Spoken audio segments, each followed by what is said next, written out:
Hello বন্ধুরা, আজ থেকে আমি আমার মিনি ব্লগ শুরু করলাম। তো দেখো, সকালবেলা উঠেই জানালাগুলো খুলে দিলাম, তারপরে স্নান টান করে ওপরে জামা কাপড়গুলো মেলে দিয়ে আসলাম।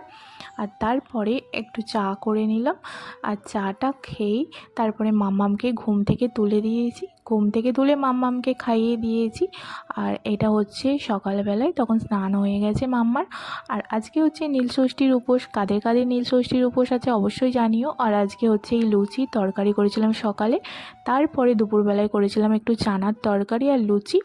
আর তারপরে হচ্ছে ওপর থেকে জামা কাপড়গুলো নিয়ে এসে গুছিয়ে নিলাম, অনেক জামা কাপড় দিয়েছিলাম আজকে। আর এটা হচ্ছে সন্ধেবেলায় দেখো মাম্মামকে একটু পড়াতে বসেছিলাম আর আঁকাতে বসেছিলাম। আর মাম্মাম কী করছে দেখো।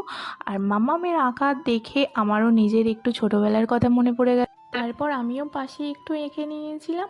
আর তোমাদের এই মিনি ব্লগটা দেখতে কীরকম লাগলো অবশ্যই জানিও।